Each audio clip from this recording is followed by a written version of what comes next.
Together, they cost as much as an entire suburban neighborhood. But can any of these carbon fiber supercars beat the Bugatti Veyron? On this week's very special edition of Head to Head, we head to the runway to find out.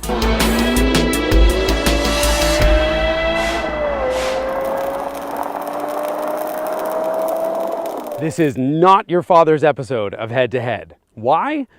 Because we have three cars behind us worth about $1 million and they're sitting on an airport runway.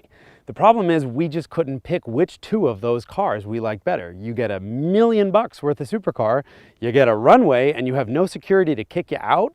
I think what you need to do is line them up, race them, and see which one's actually fastest. So I think we'll race the V8 car against the V10 car. The winner of that race gets to race the V12. Sound good?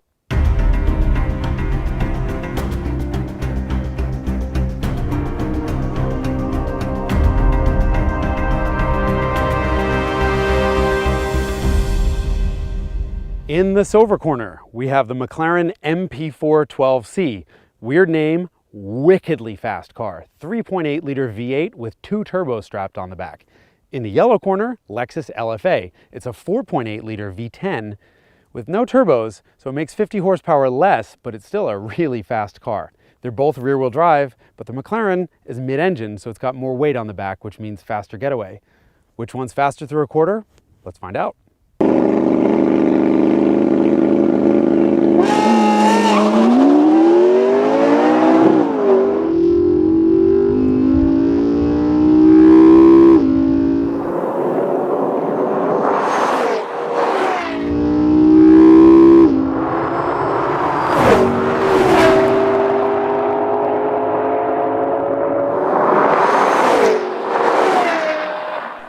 And the McLaren wins. Let's go back and take another look at that launch in slow motion. Off the line, you'll see both cars get moving with just the tiniest bit of wheel spin, but the McLaren's rear weight bias helps it jump ahead. And that's exactly where it stays for the rest of the race. The Lexus V10 screaming like a Formula One car, but screaming's not enough, and the McLaren gets to the quarter-mile marker 0.8 of a second sooner and nearly 6 miles an hour faster. All right, Lexus, kind of the slowest of the bunch, but that's all right because it sounds the best. Anyway, round two, we have the McLaren up against a V12 powered Lamborghini Aventador. This is a 6.5 liter V12 that makes 101 horsepower more than the McLaren does. More importantly, the Lambo has all-wheel drive, which means it goes pew, right off the line. Whether that's enough to keep it ahead over the quarter mile, let's find out.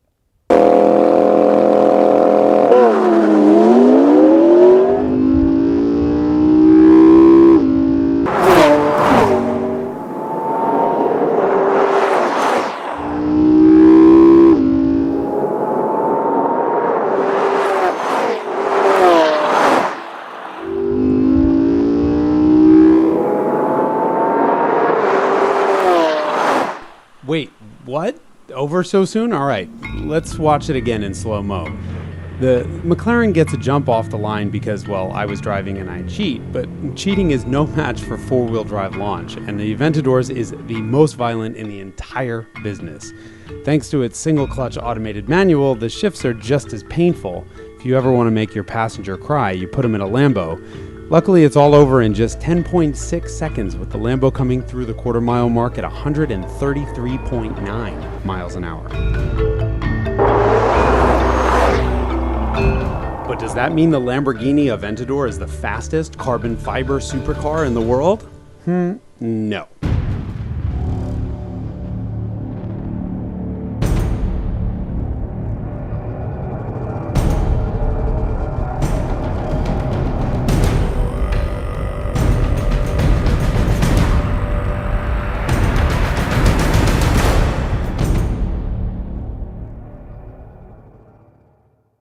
And of course, it's the Bugatti Veyron, which is the undisputed king of fast. The Grand Sport right over there has 16 cylinders compared to only 12. And it has 4 turbochargers breathing air into those 16 cylinders, making 1,001 horsepower or 987 North American horsepower or 6.8 trillion somebody else's horsepower. It doesn't matter. It's really fast. And so we figured we should probably line them up to find out if the Veyron is still faster than the Lamborghini, or if the Lamborghini is faster than its evil French twin sister.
Oh, come on, you didn't really think that the Veyron was going to lose a drag race to its younger sister. I mean, remember, these two cars come from the same family, from the Volkswagen Group.